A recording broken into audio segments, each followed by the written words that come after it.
তানিশা ও রাজু দুজনেই একটা বাসা নিয়ে থাকে। তারা কোনো ধর্মীয়ভাবে বিয়ে করেনি, শুধু ব্যবসার জন্য টাউনে বাসা নিয়ে থাকে। তানিশা রাজুকে বলল, গতকাল থেকে তো ঔষধ শেষ হয়ে গেছে, এখন পার্টি আসলে কিভাবে মাল বিক্রি করব?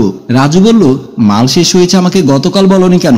এখন মাল কোথায় পাবো? আর আজকে যদি কাস্টমারকে মাল দিতে না পারি তাহলে তো পার্টি ছুটে যাবে। তানিশা রাজুর হাত ধরে বলল, এই ব্যবসা করে আমরা ফ্যামিলি সহ সব সামাল দেই, এখন গিয়ে তুমি দেখো কোথাও পাও কিনা। রাজু বলল, ঠিক আছে, আমি পার্টিকে কল দিয়ে দেখি মাল আছে কিনা। এই বলে মোবাইলটা বের করে জসিমকে কল দিল। ফোন রিসিভ করার পর রাজু বলল, ভাই আমি রাজু বলছিলাম, গতকাল মাল শেষ হয়ে গেছে, এখন কি করা যায়?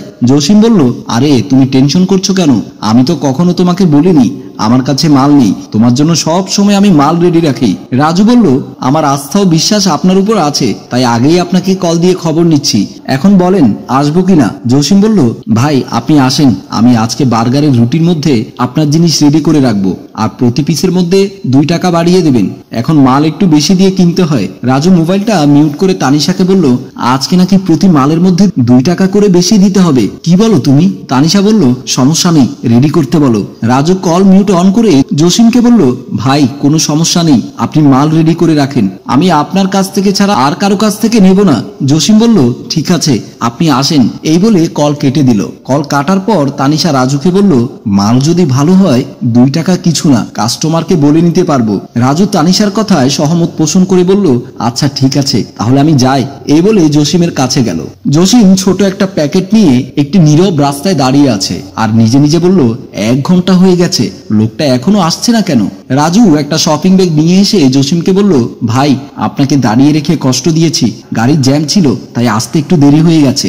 জসিম বলল, আমার হাতে একটা সিক্রেট জিনিস নিয়ে দাঁড়িয়ে আছি তাই সমস্যা হচ্ছে, আর এজন্য একটু বিরক্ত বোধ করছি। রাজু জসিমকে শপিং ব্যাগটা দিয়ে বলল, ভাই এখানে 50,000 টাকা আছে, বাসায় গিয়ে গুনে আমাকে জানায়েন। জসিম টাকার শপিং ব্যাগটা নেওয়ার পর তার সাথে থাকা ছোট্ট প্যাকেটটা দিয়ে বলল, এখানে 200 পিস আছে, শর্ট বা বেশি পড়লে কল করে জানাবেন। রাজু ও জসিম দুজনে কথা বলতেই সিআইডি অফিসার হেলাল দেখে ফেলল। তারপর মনে মনে বলল, আজকে তারা কি নিয়ে কথা বলছে দেখতে হবে। এই বলে লুকিয়ে লুকিয়ে দেখছে তারা কি করে আর না করে। রাজু জসিমের সাথে হাত মিলিয়ে বিদায় নিয়ে বলল, ঠিক আছে ভাই, আমি যাই তাহলে, এখন পরে দেখা হবে। এই বলে বিদায় নিয়ে রাজু চলে গেল। রাজু অবৈধ মালগুলো নিয়ে বাসায় ফেরার সময় হঠাৎ মোবাইলে কল আসলো। এইদিকে সিআইডি অফিসার হেলাল রাজুকে ফলো করতে লাগলো, কোথায় যায় এবং কি করে।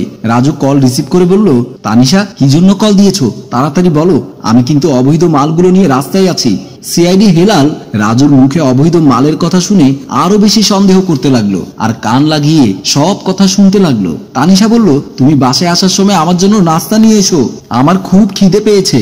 রাজু বলল, আমি এই অবৈধ মালামাল নিয়ে কিভাবে রাস্তায় রাস্তায় ঘুরবো, তার চেয়ে বরং আমি আগে তোমার কাছে মালগুলো দিয়ে আসি, তারপর তোমার জন্য যা ইচ্ছে তা নিয়ে যেতে পারবো, আর যদি ধরা পড়ে যায় তাহলে সব কিছু শেষ হয়ে যাবে। তানিশা বলল, ঠিক আছে, তাহলে তুমি আগে চলে এসো, তারপর না হয় নাস্তা নিয়ে আসবে।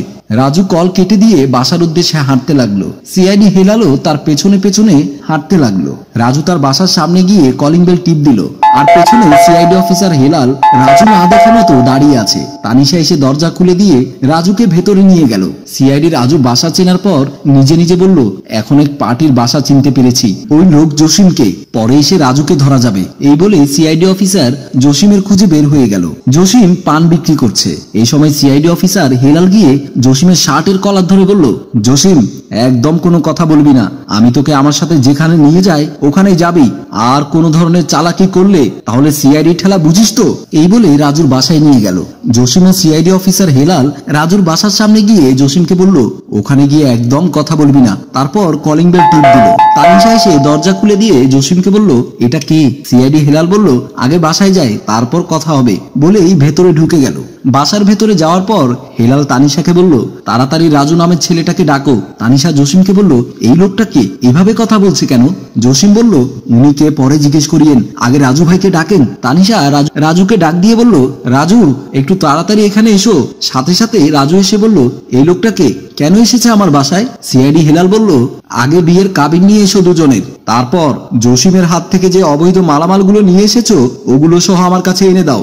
যদি হা না কিছু বলার চেষ্টা করো তাহলে এখানে তোমাদেরকে ডিরেক্ট ক্রস ফায়ার করে দেব। রাজু আইনের লোক চিনতে পেরে বলল, স্যার এখন চিনতে পেরেছি আপনি কে, আসলে আমরা দুজনে বিয়ে করিনি, দুজনে অবিবাহিত, আর অবৈধ মালগুলো সেল করে দিয়েছি। সিআইডি অফিসার হেলাল রেগে গিয়ে রাজুকে থাপ্পড় দিয়ে বলল, তোরা হলি সব দিকে অপরাধী, কোনো জায়গায় পজিটিভ নেই। তানিশা সিআইডি অফিসার হেলালের হাত জোর করে ক্ষমা চেয়ে বলল, স্যার বিয়ের দিকে আমাদেরকে ক্ষমা করে দেন, আমরা আজকেই বিয়ে করব। সিআইডি হেলাল বলল, একদিকে না হয় ছাড় দিলাম, আর অবৈধ ব্যবসার জন্য ছেড়ে দেব?